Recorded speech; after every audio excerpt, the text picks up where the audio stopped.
Good morning friends. स्वागत है आपका अपने YouTube channel study with Ravi Thakur पर। चलिए वीकली वोकैबुलरी की शुरुआत करते हैं। इस डॉक्यूमेंट के पीडीएफ के लिए आप मुझसे टेलीग्राम ग्रुप पे जुड़ सकते हैं। मेरे टेलीग्राम ग्रुप का नाम है स्टडी विद रवि ठाकुर। तो इस डॉक्यूमेंट की जो पीडीएफ है आपको मेरे टेलीग्राम ग्रुप में मिल जाएगी।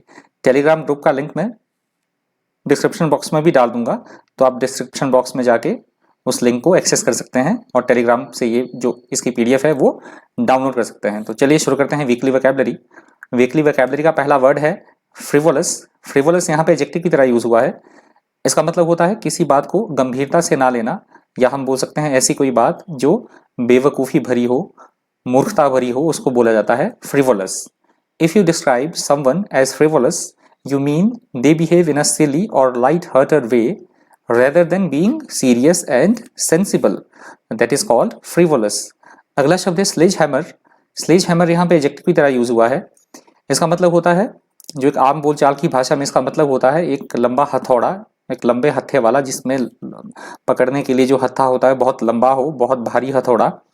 और जो एडिटोरियल में इसका यूज हुआ था वो हुआ था ऐसी कोई स्थिति, ऐसी कोई बात जो बेहद निर्दयी हो, शक्तिशाली हो, या फिर हम बोल सकते हैं ताकतवर हो, उसको बोला जाएगा sledge hammer. Large heavy hammer with a long handle, that is called sledge hammer. Next word है कॉन्स्ट्रू। कॉन्स्ट्रू यहाँ पे वर्ब की तरह यूज हुआ है। इसका मतलब होता है किसी बात का कोई विशेष अर्थ निकालना, उसका अर्थ समझना, उसका आशय बताना, उसको बोला जाएगा construe. If something is construed in a particular way, its nature or meaning is interpreted in that way, that is called construe. Next word है प्रूडेंस। प्रूडेंस यहाँ पे नाउन की तरह यूज हुआ है। इसका मतलब होता है बुद्धिमानी से, सावधानी पूर्वक या समझदारी के साथ कोई काम लेना, कोई डिसीजन लेना, उसको बोला जाता है prudence. Prudence is care and good sense that someone shows when making a decision और taking action, that is called prudence. Next word है एक्सुबरेंस। एक्सुबरेंस यहाँ पे नाउन की तरह यूज हुआ है। इसका मतलब होता है शक्ति से भरपूर होना, उत्साहित एवं खुशनुमा व्यवहार होना, या इस तरह से किसी के साथ व्यवहार करना, उसको बोला जाएगा इंग्लिश में exuberance. Exuberance is behaviour that is energetic, excited and cheerful, that is called exuberance. अगला शब्द है अपोजिट। अपोजिट यहाँ पे एडजेक्टिव की तरह यूज हुआ है। इसका मतलब होता है कोई बात या कोई स्थिति उपयुक्त हो, ठीक हो, या फिर योग्य हो, सुटेबल हो, उसको बोला जाता है apposite. Something that is apposite is suitable for और appropriate to what is happening और being discussed, that is called apposite. Next word है स्ट्राइडेंट। स्ट्राइडेंट यहाँ पे एडजेक्टिव की तरह यूज हुआ है। इसका मतलब होता है ऐसा कोई स्थिति या ऐसी कोई बात जो एकदम कठोर हो, एकदम सख्त हो, उसको बोला जाता है Strident. If you use strident to describe someone or the way they express themselves, you mean that they make their feelings or opinions known in a very strong way that perhaps make people uncomfortable. That is called strident. अगला शब्द है unbridled. Unbridled यहाँ पे adjective की तरह use हुआ है।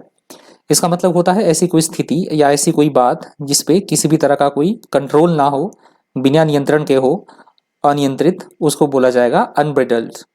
If you describe behaviour और feelings as unbridled, you mean that they are not controlled और limited in any way, that is called unbridled. अगला शब्द है एस्पर्शंस। एस्पर्शंस यहाँ पे नाउन की तरह यूज हुआ है। इसका मतलब होता है किसी कोई बुरी बात होना, अप्रिय बात होना, कलंक होना, उसको बोला जाएगा एस्पर्शंस।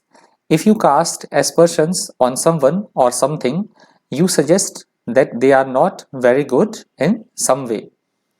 That is called aspersions. Next word है relentless. Relentless यहाँ पे एडजेक्टिव की तरह यूज हुआ है। इसका मतलब होता है कठोर होना, निष्ठुर होना, या फिर निर्दयी होना, या फिर दूसरे कंटेक्स्ट में हम बोल सकते हैं ऐसी कोई बात, ऐसा कोई काम जो बिना रुके चलता रहे, अनियमित हो, उसको बोला जाएगा relentless. Something bad that is relentless never stops or never becomes less intense, that is called relentless. Next word है abridge. abridge यहाँ पे verb की तरह यूज हुआ है। इसका मतलब होता है किसी चीज में काट छाट करना, उसको संक्षिप्त करना, कम करना, उसको बोला जाएगा, हिंदी में बोला जाएगा उसको संक्षिप्त करना, और इंग्लिश में बोला जाएगा abridge. To make something shorter by removing parts of it, that is called a bridge. Next word है unambiguous. unambiguous यहाँ पे एडजेक्टिव की तरह यूज हुआ है. इसका मतलब होता है पारदर्शी होना, सुस्पष्ट साफ दिखाई देना कोई स्थिति, उसको बोला जाएगा unambiguous. और यदि ये ambiguous होता तो उसका मतलब होता एकदम जिसको ना दिखाई दे जो चीज, उसको बोला जाएगा, जिसके आर पार ना देख सके तो उसको बोला जाएगा ambiguous. और जिसपे आर पार देख सके, जो स्थिति एकदम बिल्कुल साफ हो, स्पष्ट हो, उसको बोला जाएगा unambiguous. Having or exhibiting a single clearly defined meaning, that is called unambiguous. Next word है disingenuous. disingenuous यहाँ पे एडजेक्टिव की तरह यूज हुआ है. इसका मतलब होता है ऐसा कोई व्यक्ति जो कपटी हो, बेईमानी हो, धूर्त हो, उसको बोला जाएगा disingenuous. Someone who is disingenuous is slightly dishonest and insincere in what they say, that is called disingenuous. अगला शब्द है skullduggery. skullduggery यहाँ पे नाउन की तरह यूज हुआ है. इसका मतलब होता है छल कपट करना या किसी के साथ चालबाजी करना, धोखाधड़ी करना, उसको बोला जाएगा इंग्लिश में skullduggery. Skullduggery is behavior in which someone acts in a dishonest way in order to achieve their aim, that is called skullduggery. Next word है माफ कीजिएगा sacrosanct. sacrosanct यहाँ पे नाउन की तरह यूज हुआ है. इसका मतलब होता है ऐसी कोई चीज जो बिल्कुल सैक्रेड हो, बिल्कुल पवित्र हो, साफ हो, उसको बोला जाता है sacrosanct. अगला शब्द है benevolence. benevolence यहाँ पे नाउन की तरह यूज हुआ है. इसका मतलब होता है किसी व्यक्ति का ऐसा कोई व्यवहार जिसमें दया भावना हो, उदारता हो या फिर परोपकारिता हो, उसको बोला जाता है इंग्लिश में benevolence. An act intending or showing kindness and goodwill, that is called benevolence. Next word है unsavory. unsavory यहाँ पे एडजेक्टिव की तरह यूज हुआ है. इसका मतलब होता है ऐसी कोई बात जो बिल्कुल अप्रिय हो, घृणित हो या फिर बदनामी भरी हो, उसको बोला जाता है माफ कीजिएगा गला थोड़ा खराब है, उसको बोला जाएगा unsavory. unpleasant, not morally accepted, that is called unsavory. Next word है provocation. provocation यहाँ पे नाउन की तरह यूज हुआ है. इसका मतलब होता है किसी को जानबूझकर क्रोधित करना, उसको परेशान करना, उसको चिढ़ाना, उसको बोला जाएगा इंग्लिश में provocation. doing or saying something deliberately to try to make somebody angry or upset. something that is said or done to cause this, that is called provocation. Next word है bewildering. bewildering यहाँ पे adjective की तरह use हुआ है. इसका मतलब होता है ऐसी कोई बात, ऐसी कोई स्थिति जो एकदम से आश्चर्यचकित कर दे, हैरानी में डाल दे, उसको बोला जाएगा bewildering. A bewildering thing or situation is very confusing and difficult to understand or to make a decision about, that is called bewildering. Next word है refute. refute यहाँ पे वर्ब की तरह यूज हुआ है. इसका मतलब होता है किसी बात को झूठा ठहराना, उसका खंडन करना, उसको बोला जाएगा refute. To prove that a statement, theory, argument, etc. is incorrect, that is called refute. Next word है enumerable. enumerable यहाँ पे एडजेक्टिव की तरह यूज हुआ है. इसका मतलब होता है कोई भी चीज जो कि असंख्य मात्रा में हो, बेशुमार हो, अनगिनत हो, उसको बोला जाएगा enumerable. enumerable means very many or too many to be counted, that is called enumerable. Next word है asymptomatic. asymptomatic यहाँ पे एडजेक्टिव की तरह यूज हुआ है. इसका मतलब होता है ऐसा कोई रोग जिसके कि लक्षणों का पता ना लगे, उसको बोला जाता है asymptomatic. If someone with a disease is asymptomatic, it means that they do not show any symptoms of the disease, that is called asymptomatic. Next word है crux. crux यहाँ पे नाउन की तरह यूज हुआ है. इसका मतलब होता है किसी बात का, किसी प्रॉब्लम का मूल बिंदु होना, मूल भाग होना, मुख्य भाग होना, उसको बोला जाता है crux. The most important or difficult part of a problem, that is called crux. Next word है stand still. stand still यहाँ पे नाउन की तरह यूज हुआ है. इसका मतलब होता है ठहराव होना, किसी भी कोई काम चल रहा है उसमें एकदम से विराम लग जाना, गतिरोध होना, उसको बोला जाएगा stand still. A situation when there is no movement, progress or activity, that is called stand still. Next word है peril. peril यहाँ पे नाउन की तरह यूज हुआ है. इसका मतलब होता है ऐसी कोई स्थिति जो जोखिम भरी हो, संकट भरी हो या फिर खतरों से भरी हो, उसको बोला जाता है इंग्लिश में peril. Something that is very dangerous, that is called peril. अगला शब्द है रिसीडिंग। रिसीडिंग यहाँ पे वर्ब की तरह यूज हुआ है। इसका मतलब होता है पीछे हटना, किसी बात से पीछे हटना, कम होना, कमी होना किसी बात में, या फिर ओझल हो जाना, खत्म हो जाना, उसको बोला जाएगा receding. When something such as quality, problem or illness recedes, it becomes weaker, smaller or less intense. That is called receding. Next word है precarious. Precarious यहाँ पे noun की तरह यूज हुआ है। इसका मतलब होता है ऐसी कोई स्थिति, ऐसी कोई बात जो खतरों से भरी हो, जोखिम से भरी हो, उसको बोला जाता है precarious. Not safe or certain, dangerous. That is called precarious. Next word है debris. डेब्री यहाँ पे नाउन की तरह यूज हुआ है। इसका मतलब होता है किसी भी चीज के अवशेष होना, मलबा या फिर कचरा, उसको बोला जाएगा debris. Debris is pieces from something that has been destroyed और पीसेस ऑफ डेब्रिश और unwanted material that are spread around, that is called debris. Next word है स्टैगरिंग। स्टैगरिंग यहाँ पे एडजेक्टिव की तरह यूज हुआ है। इसका मतलब होता है ऐसी कोई स्थिति जो एकदम से चौंका दे, ऐसी कोई बात जो आश्चर्यचकित कर दे, उसको बोला जाता है staggering. Something that is staggering is very surprising, that is called staggering. Next word है हैजर्ड। हैजर्ड यहाँ पे नाउन की तरह यूज हुआ है। इसका मतलब होता है ऐसी कोई बात, ऐसी कोई स्थिति जो जोखिम भरी हो, संकट भरी हो, उसको बोला जाता है hazard. A hazard is something which could be dangerous to you, your health or safety, or your plans or reputation. That is called hazard. Next word है profound. Profound यहाँ पे एडजेक्टिव की तरह यूज हुआ है।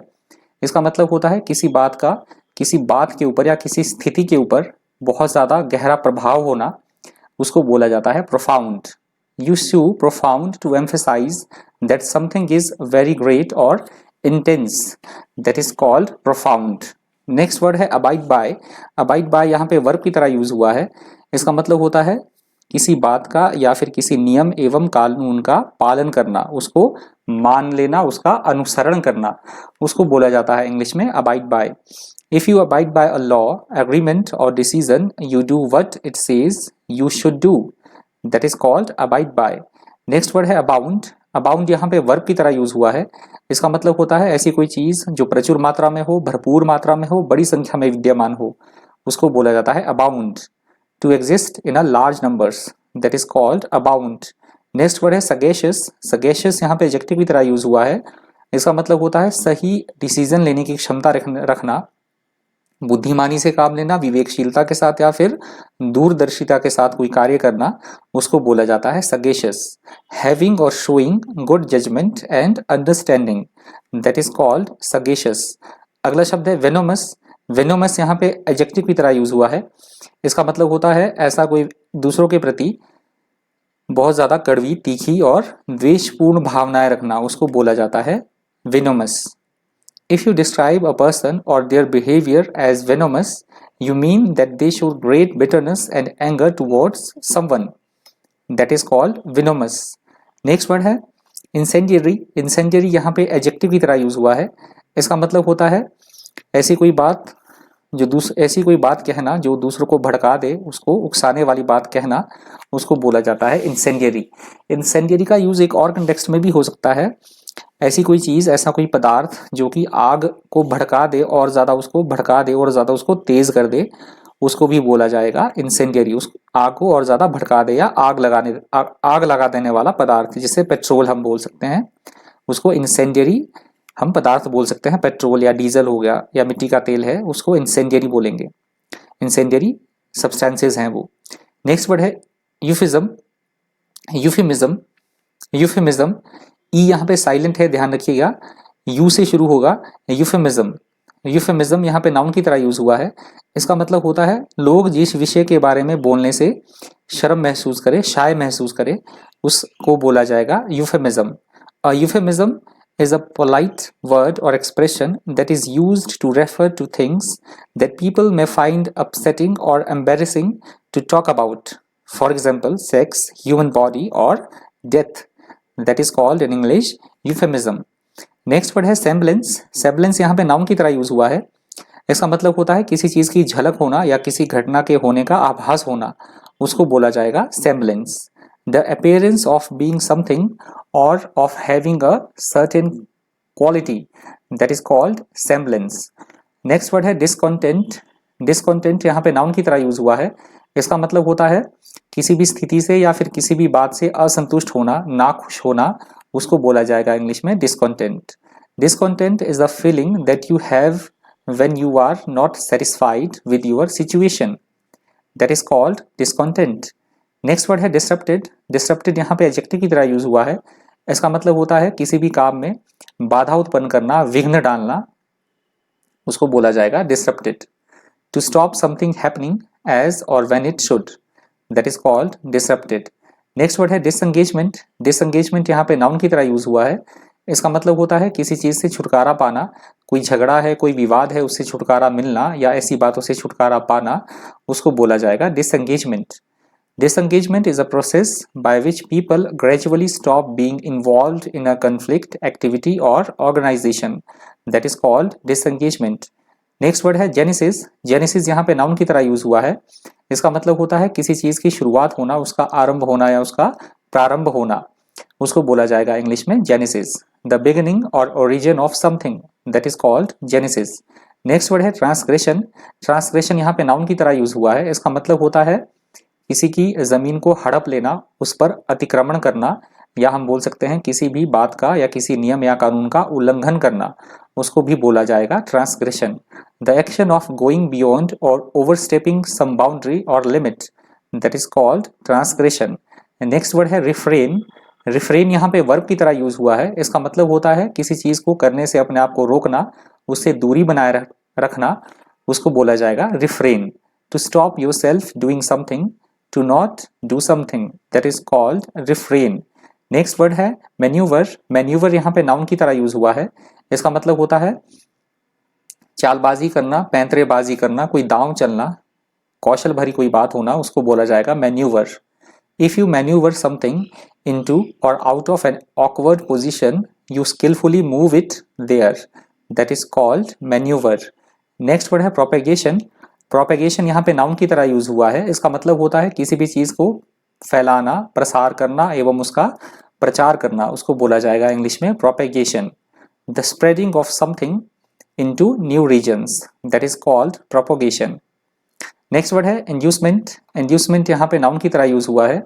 इसका मतलब होता है किसी को कोई काम करने के बदले में प्रलोभन देना, उसको लालच देना, उसको उस काम को करने के लिए प्रोत्साहित करना, उसको बोला जाएगा inducement. If someone is offered an inducement to do something, they are given or proposed gifts or benefits in order to persuade them to do it. That is called inducement. Next word है obligation. Obligation यहाँ पे noun की तरह use हुआ है। इसका मतलब होता है वचनबद्धता होना, वचन में बंधे होना किसी काम को करने के लिए, किसी बात के लिए, कर्तव्य परायणता होना या फिर बंधन होना, उसको बोला जाएगा obligation. The state of having to do something because it is a law or duty or because you have promised, that is called obligation. Next word है aversion. aversion यहाँ पे noun की तरह यूज हुआ है। इसका मतलब होता है किसी चीज से विमुखता होना, दूरी बनाए रखना, उसके प्रतिकूल होना या फिर घृणा करना किसी से, उसको बोला जाएगा इंग्लिश में aversion. A strong feeling of not liking something or someone, that is called aversion. Next word है insinuating. इंसिनुएटिंग यहाँ पे वर्ब की तरह यूज हुआ है। इसका मतलब होता है इनडायरेक्ट वे में कोई गलत बात बोलना, अप्रिय बात कहना या फिर किसी के ऊपर कमेंट करना, कटाक्ष करना, उसको बोला जाएगा insinuating. To suggest something unpleasant in an indirect way, that is called insinuating. अगला शब्द है कॉन्स्पिरेसी। कॉन्स्पिरेसी यहाँ पे नाउन की तरह यूज हुआ है। इसका मतलब होता है किसी के खिलाफ साजिश रचना, षड्यंत्र रचना किसी तरह का, उसको बोला जाएगा conspiracy. A secret plan by a group of people to do something bad और illegal, that is called conspiracy. Next word है पैरानोया। पैरानोया यहाँ पे नाउन की तरह यूज हुआ है। इसका मतलब होता है ऐसी कोई स्थिति जो संदेह पैदा करे या किसी चीज का होने का हमें मिथ्या भ्रम होना, झूठा भ्रम होना, हमें इल्यूजन होना, उसको बोला जाएगा Paranoia. If you say that someone suffers from Paranoia, you think that they are too suspicious and afraid of other people, that is called paranoia. next word है presumption. presumption यहाँ पे noun की तरह use हुआ है। इसका मतलब होता है किसी बात का या फिर किसी भी तरह की स्थिति का के बारे में अनुमान लगाना, उसकी परिकल्पना करना, उसको बोला जाएगा presumption. A presumption is something that is accepted as true but is not certain to be true. That is called presumption. Next word है डेलिबरेशन. डेलिबरेशन यहाँ पे नाउन की तरह यूज हुआ है. इसका मतलब होता है सावधानी पूर्वक, समझबूझ के साथ, बहुत ज़्यादा सोच समझकर कोई काम करना या कोई इस तरह का डिसीजन लेना, उसको बोला जाएगा deliberation. Deliberation is the long and careful consideration of a subject. That is called deliberation. Next word है कॉन्टेंशियस. कॉन्टेंशियस यहाँ पे एडजेक्टिव की तरह यूज हुआ है. इसका मतलब होता है ऐसी कोई स्थिति या ऐसी कोई बात जो विवादों से भरी हो या विवादग्रस्त हो, उसको बोला जाता है कॉन्टेंशियस. अ कॉन्टेंशियस issue causes a lot of disagreement or arguments. That is called contentious. Next word है रिट्रेंचमेंट. रिट्रेंचमेंट यहाँ पे नाउन की तरह यूज हुआ है. इसका मतलब होता है खर्चों में कमी करना, उसमें काट छांट करना, उसको बोला जाएगा इंग्लिश में retrenchment. Retrenchment means spending less money. That is called retrenchment. Next word है इम्पेटस. इम्पेटस यहाँ पे नाउन की तरह यूज हुआ है. इसका मतलब होता है ऐसी कोई बात या ऐसी कोई वस्तु जो किसी दूसरी वस्तु की कार्य करने की क्षमता को, क्रियाशीलता को बढ़ावा दे, उसको प्रोत्साहन दे, उसको बोला जाता है impetus. Something that encourages something else to happen. That is called impetus. Next word है डिस्क्रेशन. डिस्क्रेशन यहाँ पे नाउन की तरह यूज हुआ है. इसका मतलब होता है समझदारी के साथ, अपनी बुद्धि स्वविवेक के साथ काम लेना, कोई निर्णय लेना, डिसीजन लेना कोई, उसको बोला जाएगा discretion. The freedom and power to make decisions by yourself. That is called discretion. Next word है कॉन्ड्यूसिव. कॉन्ड्यूसिव यहाँ पे एडजेक्टिव की तरह यूज हुआ है. इसका मतलब होता है किसी काम को होने का कारण बनना, किसी काम को होने में सहायता करना, सहायक बनना, उसको बोला जाएगा कॉन्ड्यूसिव. हेल्पिंग और making something happen. That is called conducive. Next word है हेफ्टी. हेफ्टी यहाँ पे एडजेक्टिव की तरह यूज हुआ है. इसका मतलब होता है बड़ा या भारी भरकम कोई, बहुत ज़्यादा मजबूत कोई चीज़ होना, उसको बोला जाता है माफ कीजिएगा हेफ्टी. बिग एंड स्ट्रॉन्ग और heavy. That is called hefty. Next word है ऑस्टेंसिबली. ऑस्टेंसिबली यहाँ पे एडवर्ब की तरह यूज हुआ है. इसका मतलब होता है ऐसी कोई बात जो एकदम बिल्कुल स्पष्ट हो, प्रकट रूप से हो, उसको बोला जाएगा ostensibly. From appearances alone. That is called ostensibly. Next word है डिस्टॉर्टिंग. डिस्टॉर्टिंग यहाँ पे वर्ब की तरह यूज हुआ है. इसका मतलब होता है किसी बात को या किसी तथ्य को तोड़ मरोड़ कर गलत तरीके से पेश करना, उसमें विकृति पैदा कर देना, उसको बोला जाएगा distorting. If you distort a statement, fact और आइडिया, यू रिपोर्ट और represent it in an untrue way. That is called distorting. Next word है इनएडवर्टेंट. इनएडवर्टेंट यहाँ पे एडजेक्टिव की तरह यूज हुआ है. इसका मतलब होता है असावधानी के साथ, लापरवाही से या फिर अनजाने में किया गया कोई काम, उसको बोला जाएगा इंग्लिश में inadvertent. Done without thinking, not on purpose. That is called inadvertent. Next word है सकर. सकर यहाँ पे नाउन की तरह यूज हुआ है. इसका मतलब होता है मुसीबत में फंसे हुए किसी व्यक्ति की सहायता करना, उसको राहत पहुंचाना, उसको बोला जाएगा सकर. हेल्प और sympathy given to somebody who is suffering और has problems. That is called succour. और वीकली वोकैबुलरी का अंतिम शब्द है सब्टरफ्यूज. सब्टरफ्यूज यहाँ पे नाउन की तरह यूज हुआ है. इसका मतलब होता है अपना काम निकालने के लिए दूसरे के साथ धोखा करना, उसके साथ छल कपट करना, उसको बोला जाएगा इंग्लिश में सब्टरफ्यूज. सब्टरफ्यूज इज अ ट्रिक और a dishonest way of getting what you want. That is called subterfuge. तो ये इस वीकली वोकैबुलरी का अंतिम शब्द था. यदि आपको वीडियो हेल्पफुल लगी हो, इन्फॉर्मेटिव लगी हो, वीडियो से कुछ आपने सीखा हो, तो प्लीज़ वीडियो को लाइक कीजिएगा, ज़्यादा से ज़्यादा वीडियो को शेयर कर दीजिएगा. और अगर आप मेरे चैनल पर नए हैं तो चैनल को सब्सक्राइब करना बिल्कुल मत भूलिएगा. तो इस वीडियो में इतना ही. Thank you. Thanks for watching.